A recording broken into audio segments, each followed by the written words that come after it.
तो जय हिंद भाई लोग। आई होप कि हम उम्मीद करते नहीं कि आप लोग बहुत बढ़िया होगा लोग और अपन जो पढ़ाई बा वो बेहतरीन तरीका से बेहतरीन ढंग से करत होगा। तो आज हमने के लेके आए बने रउआ लोग के बीच क्लास 10 यानी कि मैट्रिक परीक्षा 2024 जो तोहर 2024 में तोहर लोग के एग्जाम होके बानू ओकरा खातिर हम रामबाण लेके आए बनी। ये चैप्टर से लगभग हम 60 से 65 क्वेश्चन करवा दें, यानी कि 60 क्वेश्चन अप्रोक्स करवा दें तोहर लोग के। कितना क्वेश्चन? 60। एक चैप्टर में 60 क्वेश्चन करवा दें। अगर तो 90+ लाना है, 90% लाना है तो जरूर इस वीडियो को देखिएगा और अपने रिलेटिव्स को भी जरूर इस वीडियो को शेयर कीजिएगा ताकि वो भी इस कंटेंट का वैल्यूएबल अच्छी तरीके से फायदा उठा सके। ठीक है। और ये जितने भी क्वेश्चन है बैरल ऑब्जेक्टिव क्वेश्चन है। क्या है जी? बैरल ऑब्जेक्टिव जो एग्जाम के टाइम पे आते हैं। और कौन सा चैप्टर क्या जी? तो फर्स्ट चैप्टर आपका जो है श्रम विभाजन और जाति प्रथा जो चैप्टर है उसी से ये ऑब्जेक्टिव क्वेश्चन लाया गया। पीडीएफ के लिए क्या कर सकते हो आप लोग, ये आप एटी स्टडी सेंटर हमारा जो एप्लीकेशन है, कौन सा एप्लीकेशन जी? तो एटी स्टडी सेंटर को क्या कर सकते हो, एटी स्टडी सेंटर एप्लीकेशन को इंस्टॉल कर सकते हो। अन्यथा आप इस नंबर पर भी आप कॉन्टैक्ट करके हमसे जानकारियाँ प्राप्त कर सकते हो। ठीक है। अन्यथा क्या कर सकते हो, इससे जानकारियाँ प्राप्त हम लोगों के साथ में कर सकते हो। तो चलिए आते हैं सबसे पहले क्वेश्चन की ओर। सबसे पहला क्वेश्चन आपके स्क्रीन पे है, देखिए ध्यान से। क्वेश्चन क्या लिखा हुआ है, कह रहा है कि सुनिए ध्यान से कि श्रम विभाजन और जाति प्रथा पाठ बाबा साहेब के किस भाषण का संपादित अंश है? किस भाषा का संपादित अंश है? यहाँ पे थोड़ा सा स्पेस होना चाहिए, स्पेस नहीं है, कोई दिक्कत नहीं टेंशन नहीं लेना है। ठीक है, कोई टेंशन वाली बात यहाँ पे नहीं है। ठीक है, टेंशन मत लेना। ठीक, चलो। श्रम विभाजन और जाति प्रथा पाठ बाबा साहब के किस भाषण का संपादित अंश है? ऑप्शन ए दे रख लेबा तोहर भाई लोग। ऑप्शन ए का दे लेबा, देखो ध्यान से। ऑप्शन ए दे लेबा the caste in India their mechanism. Option B दिया है आपका, ध्यान से देखिए। ऑप्शन बी क्या दिया है जी? दिया है genesis and development. Option C annihilation of caste और हु आर सुद्राज। ठीक है, 4 ऑप्शन दिया। फटाफट मेरे बिहार के शेरों कमेंट करके मुझे बताओ इसका सही आंसर क्या होगा। फटाफट कमेंट करो जी। बिल्कुल बिल्कुल, एक क्वेश्चन रहेगा आपके एग्जाम के लिए, बहुत रामबाण होने वाला है। ठीक है, सभी बिहार के शेरों, मेरे जितने बिहार के साथियों देख रहे हैं, फटाफट इस सेशन को शेयर कर दो और बताओ इसका सही आंसर क्या होगा। बिल्कुल सही, सी सबका बहुत अच्छी जवाब आ रहा है। ऑप्शन नंबर सी इसका बिल्कुल सही जवाब हो जाएगा, एनिहिलेशन ऑफ कास्ट। क्या होगा बुआ? एनिहिलेशन ऑफ कास्ट इसका राइट आंसर है, यानी कि श्रम विभाजन और जाति प्रथा पाठ बाबा साहेब के किस भाषण का संपादित अंश है? तो एनिहिलेशन ऑफ कास्ट। किसका जी? तो एनिहिलेशन ऑफ कास्ट का क्या है जी? संपादित अंश है। चलिए अगले प्रश्न की ओर आते हैं। अगला प्रश्न आपके स्क्रीन पे कर रहा है। अगला प्रश्न देखिए, अगला प्रश्न कह रहा है दूसरा, बहुत खूब, सी नंबर ऑप्शन था। बिल्कुल बिल्कुल, सी नंबर क्या था जी? ऑप्शन था। अगला कहा थे बुआ कि श्रम विभाजन और जाति प्रथा के लेखक कौन है? ऑप्शन है रामविलास शर्मा, भीमराव अंबेडकर, गुणाकर मूल्य, महात्मा गांधी। इन चारों में से कौन सा होगा मेरे भाई? जल्दी से बताओ। श्रम विभाजन और जाति प्रथा के लेखक कौन है? सबको पता होगा, जो बच्चे चैप्टर पलटा होगा ना उसको आता होगा। तुमको नहीं आ रहा क्या? वो जो कोना में छाट लड़का बैठा है, कोना में देखो लुका रहा है, तुम बताओ ना, कमेंट करो भाई, फटाफट कमेंट करो।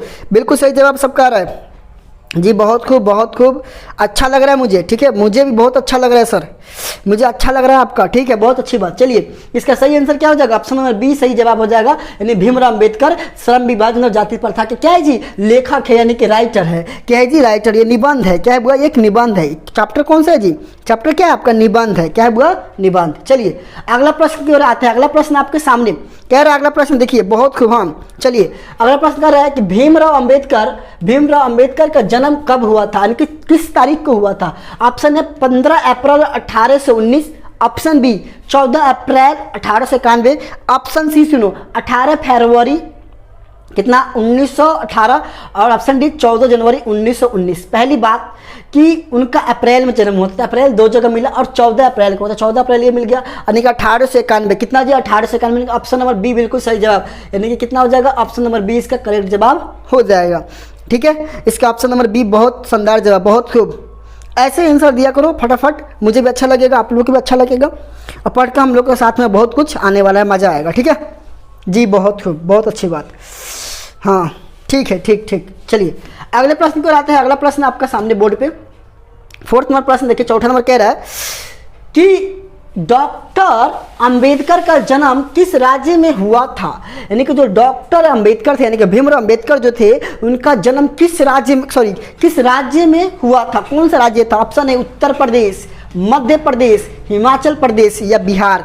बताइए कहाँ पर उनका जन्म हुआ था, जल्दी से बताइए फटाफट साथियों कमेंट कीजिए। आपकी कमेंट हमारी क्या होती है, मोटिवेशन होती है। आप कमेंट करते हो ना, मुझे लगता है दिल गदगद हो जाता है कि बच्चा हमारे लिए इतना कर रहा है, हम उसके लिए क्यों नहीं कर सकते। अंदर से एक मोटिवेशन आता है और आपकी एक एक कमेंट हमारे लिए क्या है, मोटिवेशन है। और व्यू आपके जो मेंबरशिप जुड़ते हैं हमारे साथ, मज़ा आ जाता है। चलिए कहाँ से थे भाई वो, बहुत खूब, बिल्कुल बिल्कुल बी नंबर होगा। क्या होगा जी, बी नंबर, यानी कि मध्य प्रदेश से थे। कहाँ जन्म हुआ था, किस राज्य से थे जी, तो उनका जन्म मध्य प्रदेश राज्य में हुआ था। चलिए अगला प्रश्न कराते हैं। अगला प्रश्न देखिए सामने, अगला प्रश्न है 5 नंबर। कह रहा है कि भीमराव अंबेडकर की मृत्यु कब हुई थी। भीमराव अंबेडकर की मृत्यु कब हुई थी, बताओ। ऑप्शन ए जनवरी 1965, ऑप्शन बी दिसंबर 1956, ऑप्शन सी फरवरी 1914, ऑप्शन डी मार्च 1865। 4 ऑप्शन है, जल्दी से बताइए कब हुआ था। बहुत खूब, शानदार तरीके से आंसर आ रहा है आप सभी का।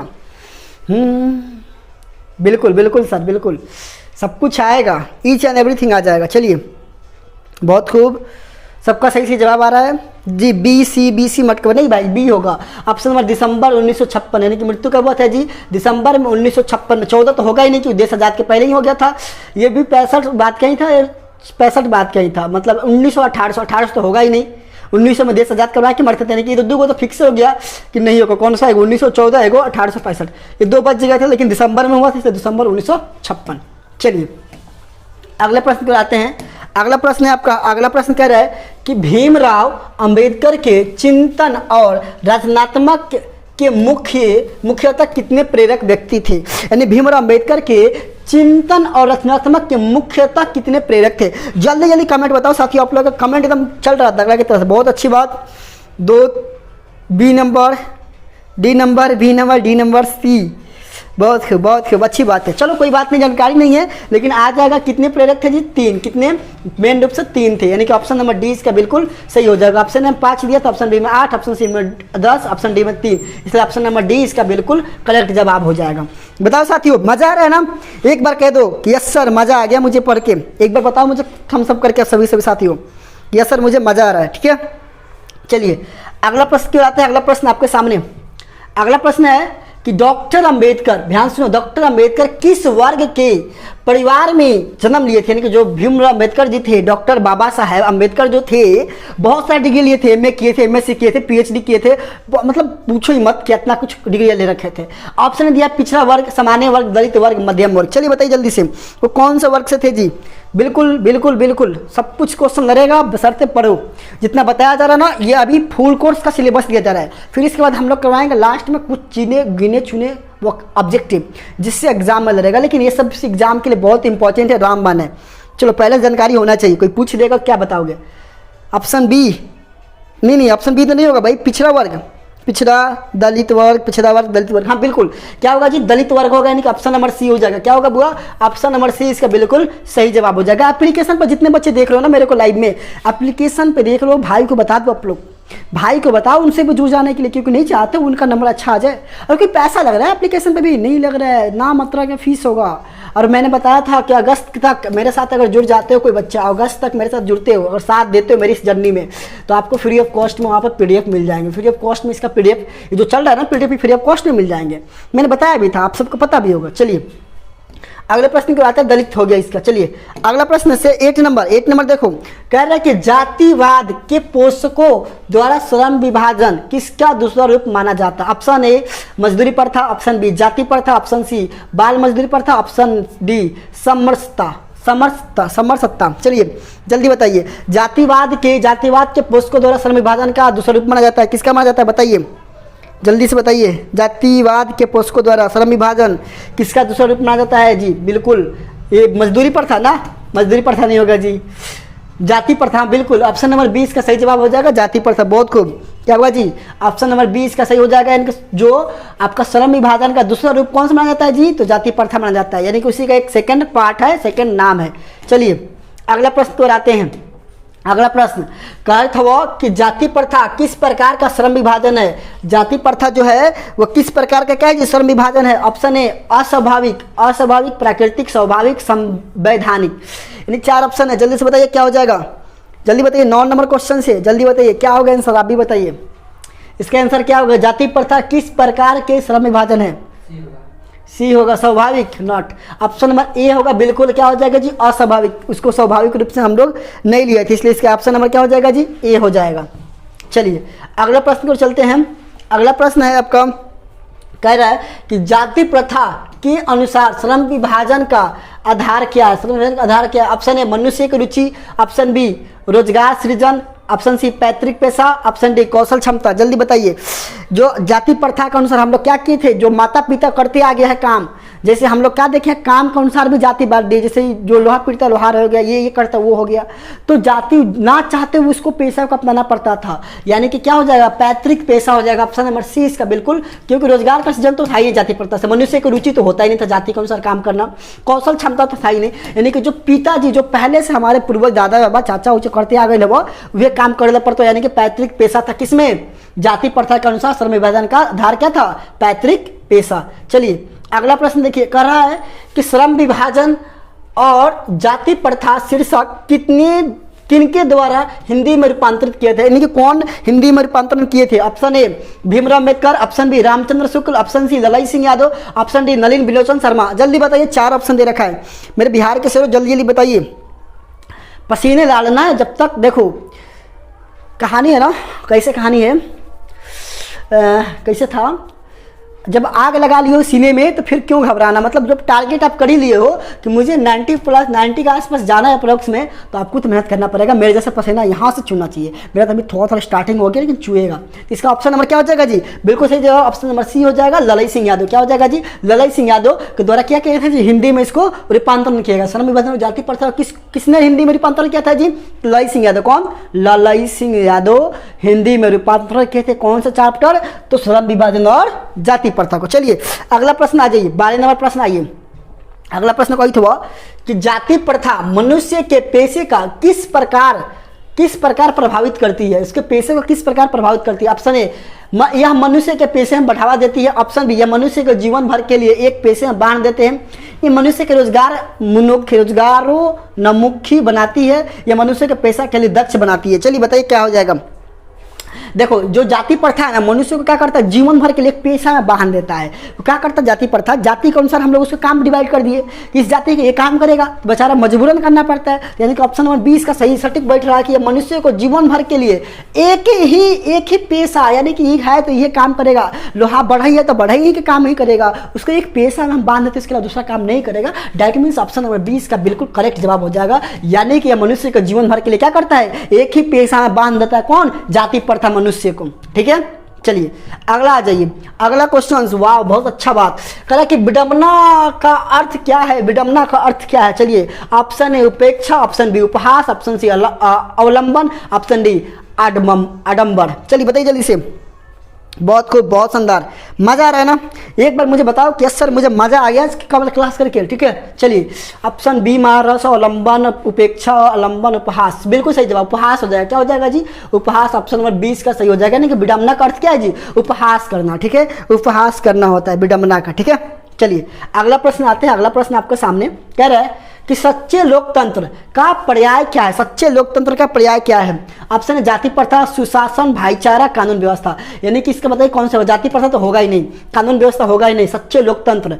तो क्या होना चाहिए, सच्चे लोकतंत्र का मतलब होता है भाईचारा बने रहे हम लोग का, यानी कि ऑप्शन नंबर डी और सही हो जाएगा। क्योंकि देखो एक ब्लैक गांधी थे हमारे, जो मार्टिन लूथर किंग जूनियर, आप इंग्लिश में पढ़ोगे 12th क्लास में, वहाँ भी वो भाईचारे के रूप से देखना चाहते हैं, क्योंकि नेगरों को वो छाट दिया गया था, ब्लैक वाले से वहाँ पर डिवाइड किया गया था। और ये जो भीमराव अम्बेडकर भी आया था तो छुआछूत जो था ना हम लोग का सिस्टम, उसको भी अलग करवाया था, एक भाईचारे का सिस्टम बनाया था, इसलिए ऑप्शन नंबर इसका सी बिल्कुल सही जवाब हो जाएगा। चलिए एकदम सब कुछ एकदम धुआं है, कुछ है वह नहीं है। अगला प्रश्न देखिए, वही तो वह कहा कि भीमराव अंबेडकर के प्रेरकों के क्या क्या नाम थे, जो इनके प्रेरक थे उनका क्या क्या नाम था? ऑप्शन ए राम, कबीर, महात्मा गांधी, ना बुद्ध, रहीम, कबीर, बुद्ध, कबीर, ज्योति बाबा फुले, कबीर, बुद्ध, महादेवी वर्मा। चलिए जल्दी से बताइए कौन होगा, बिहार के से जल्दी बताओ कौन होगा, ऑप्शन नंबर बताइए।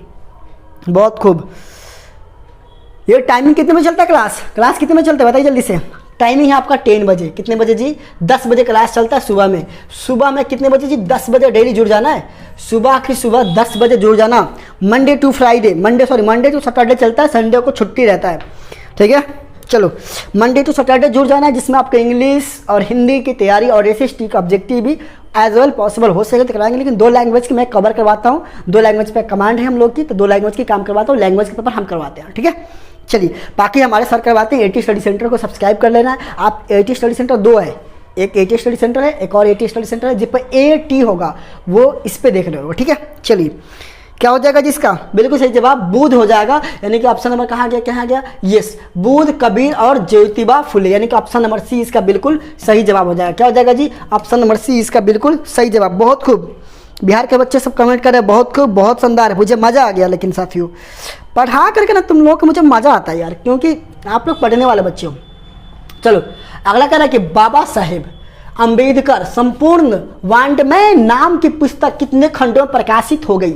ऑप्शन है 22, 48, 21, 20। चलिए 4 ऑप्शन दे रखा है, जल्दी बताइए। कह रहा है कि बाबा साहेब अंबेडकर जो भीमराव अंबेडकर जी थे, संपूर्ण वाङ्मय नाम की पुस्तक को कितने खंडों में प्रकाशित किया था? कितने खंडों में उसको प्रकाशित किया था बताइए जल्दी से, कितने खंडों में किया था?